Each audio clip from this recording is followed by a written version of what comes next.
श्रेष्ठ वानरांनी वृक्षराज अभिषेक मुनी वानर सैनिक राजा मुख्य असणारी राजराणी किष्किंधा आणि त्या किष्किंधेचा राजा असणारा हा वृक्षराज वनराज, सगळ्या वनरांचा राजा बघा.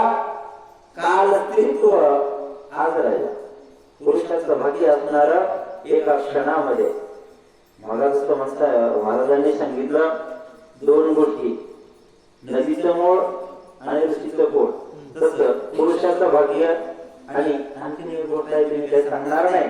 पुरुषाचं भाग्य रात्री जर तो असणारा भिकारी असेल तर सकाळी असणारा राजा, आणि सकाळी राजा असेल तर तो रात्री भिकारी असू शकतो, जसा राजा रावण. घरी राजा होता, सीतामाईपाशी आल्यावर वारमाय या न्यायानं भिकारी असणारा.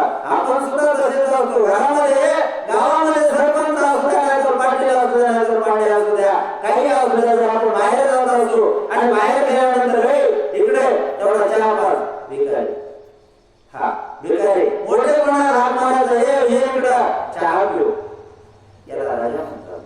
पण प्रति अशी बनलेली असते दुसऱ्याकडूनच जे काही मिळत ते दुसऱ्याकडून जे काही मिळत आणि इथं ठेवायचं, तिकडं कुठं काही जायचं नाही, इथंच राहणार सगळं.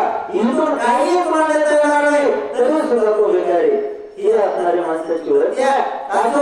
हा वृक्षराज म्हणणार असणारा मुख्य नदी किष्किंधा, त्याचा राजा असणारा वृक्षराज आहे. आणि वानर सेना, सगळ्या वानर सेनेचा राजा तो पण असणारा वृक्षराजाकडे आलं. आणि काय झालं, अभिषेक किती ऋषीश्वर वानर करती जय जयकार सुमने वर्षती सुरवर ब्राह्मण साचार दृष्टीला.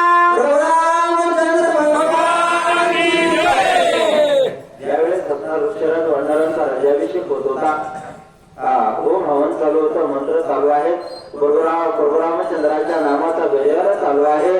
सगळ्या ऋषी मंडळी, ब्राह्मण मंडळी आणि सगळेच असणारे त्या ठिकाणी सहभागी होत असताना अगदी तृणमन जणांना आपण सुद्धा इथं ज्यावेळेस येतो ना पूजा ऐकण्यासाठी, अभिषेकीची लावाई सेनापती महाबळी केला ते काही सुग्रीवा. आणि मग त्या ठिकाणी असणारा वृक्षराज असणारा वनर आहे. आणि सेनापती पद राज्यावर बसलेले सेनापती